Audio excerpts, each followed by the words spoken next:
So it's interesting to see the changes in 2024 compared to 2023. As you drive around the neighborhoods, you're going to see more properties and houses and condos hitting the market. And you're also going to see the signs up for longer and longer. What's going on? Are the properties priced correctly? Have the agents been communicating with their peers? Do they have mortgage brokers that communicate well with the realtors? We're going to talk about some of those things as we go through this series of videos. Basically, because we have suffered in 2023 and we see a more prolific display of listings in 2024, we know that we have to be more professional in the way we communicate with our customers and with others in real estate, especially the mortgage brokers. For example, we need to make sure that we talk to our customers about what the real price is.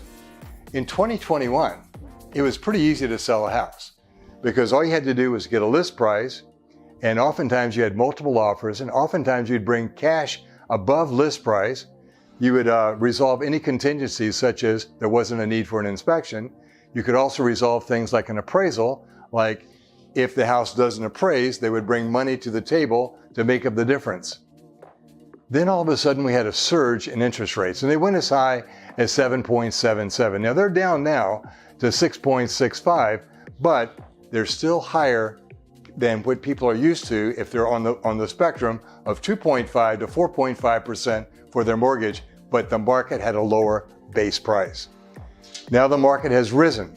The interest rates are coming down, and it's important that we recognize that we tell the sellers that if they really want to recognize a sale, and I still believe that a sale should occur in less than 30 days.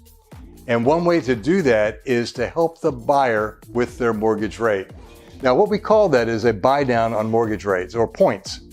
So for example, there are two products. One I like is 3-2-1, where you buy down for 3 years, 3% the first year on the mortgage rate. So if you're at let's just say 6%, that would take you down to 3%.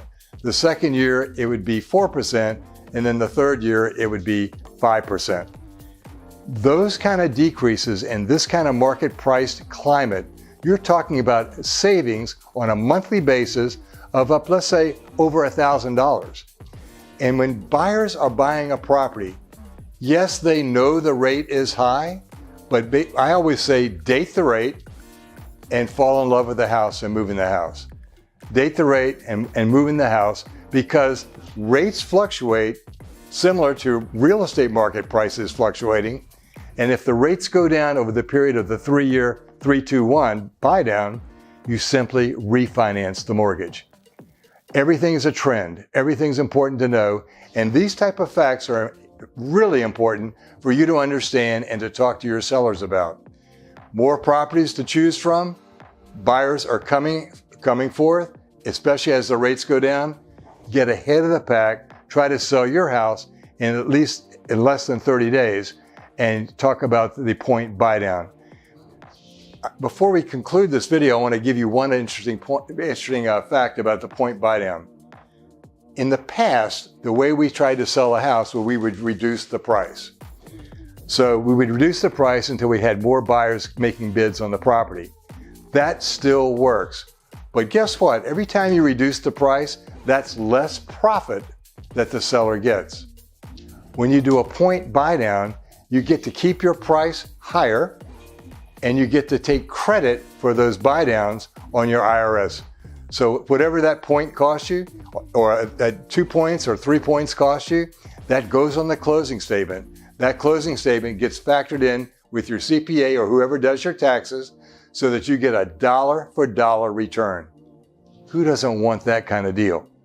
If you need help with this, you want to talk about a buy down as you list your house, give me a call. My name is Gary Lanham. I'm with Coldwell Banker, and I can be reached at 954-695-6518. Thank you.